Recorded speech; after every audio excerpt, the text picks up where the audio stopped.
Welcome to Alive at 5. I'm Aisha Howard with Cheryl Preheim today. And today we're talking about colleges and what is going on with the new year and COVID-19. So we've been seeing all of these videos of large parties and students definitely not following any of the CDC guidelines of wearing a mask and social distancing. Major universities like Notre Dame and the University of Connecticut and the University of North Carolina Chapel Hill have all faced some big outbreaks. The last one had to switch to all online classes just after 1 week. So Cheryl, students and parents are facing a really tough choice right now because the outbreaks just keep on coming. And with some universities switching to online, one question is, should these students have to pay the full tuition? Because they're paying so much to go to college in the first place and the experience is so different. So Spelman and Clark Atlanta University decided they'd go fully online. And when that happened, they also announced that the tuition would go down by 10%. And Spelman is also lowering fees by 40%.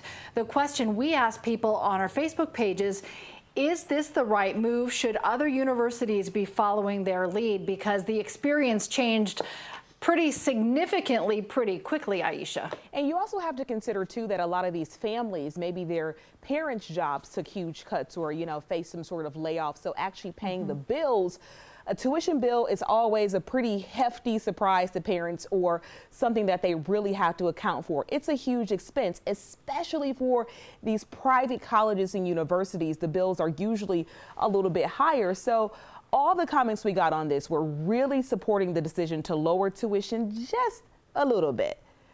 So Dee says, I think they all should. Being online is not going off to college. Terry, since there is no overhead or campus services, then yes.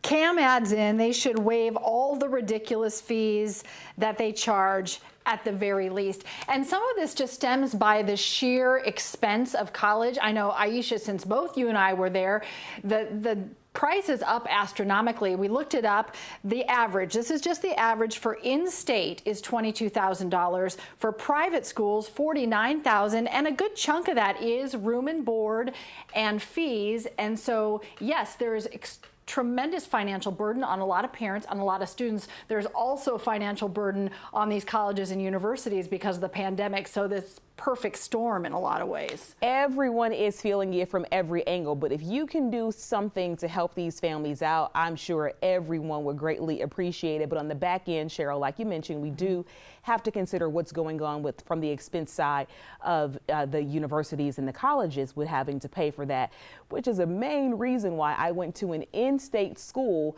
Out-of-state tuition was just off the charts, absolutely out of my reach. And a lot of families are making huge sacrifices for their kids to go to the school of their choice. So another layer to this pandemic, Cheryl, you just can keep peeling them back either way you look at it. Yeah. And I wonder if this is just going to lead to a bigger conversation on a larger scale outside of the context of a pandemic about higher education becoming more and more out of reach. If people don't have access to opportunity in education, we have to really look at that. And it has gotten so much more expensive since we went. I helped put my way through school. I just don't even know if that's possible for most people right now. Great point, Cheryl. I mean, the savings will have to be astronomical for this to be a smooth process, especially when you throw a wrench in like a pandemic.